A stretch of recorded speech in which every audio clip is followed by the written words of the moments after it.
नमस्कार, मैं हूं आपके साथ नम्रता। आज के वक्त में ज्यादातर लोग लोन लेकर अपना घर, अपनी गाड़ी ले रही हैं।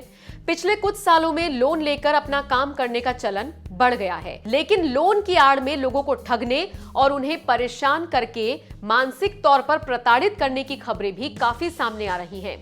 हाल ही में एक रिपोर्ट सामने आई है जिसमें कुछ चीनी ऐप्स पहले तो लोगों को जल्द लोन देने का दावा करते हैं और उसके बाद फिर लोगों को मानसिक तौर पर प्रताड़ित करते हैं, जिससे परेशान होकर कई लोग आत्महत्या जैसा कदम उठाने के लिए भी मजबूर हो जाते हैं। आज हम आपको चीन की इस साजिश के पूरे खेल के बारे में बताएंगे। आज हम आपको बताएंगे कि किस तरह से ये ऐप पहले तो लोगों को अपने जाल में फंसाती है और फिर उन भोले भाले लोगों को ये लोग परेशान करते हैं। उनके घर वाले, यहां तक कि रिश्तेदार तक को फोन कर देते हैं। इस खबर को सुनकर आप भी चीन के इस पूरे खेल को समझ जाएंगे। दरअसल होता यह है कि तकनीक का फायदा उठाकर सोशल मीडिया पर कुछ ऐप लोगों को जल्द लोन देने का दावा करती है।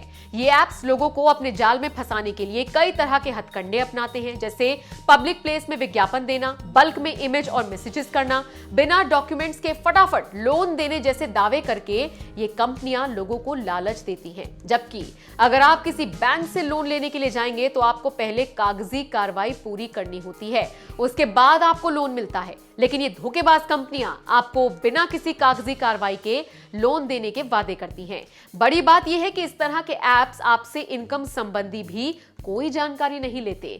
दोनों पक्षों में केवल बातचीत के जरिए ही आगे के प्रोसीजर्स पूरे होते हैं और कुछ सप्ताह में मोटे ब्याज के साथ पैसा लौटाने की बात होती है। लेकिन अगर वो इंसान पैसे को नहीं लौटा पाता तो फिर इन फर्जी कंपनियों का प्रताड़ना वाला खेल शुरू हो जाता है। उसके बाद ये लोग कस्टमर के फोन से उसके रिश्तेदारों को, उसके परिवार के लोगों को फोन करते हैं और ये सारी चीजें बताते हैं और लोन लेने वाले उस इंसान की खूब बेइज्जती करते हैं।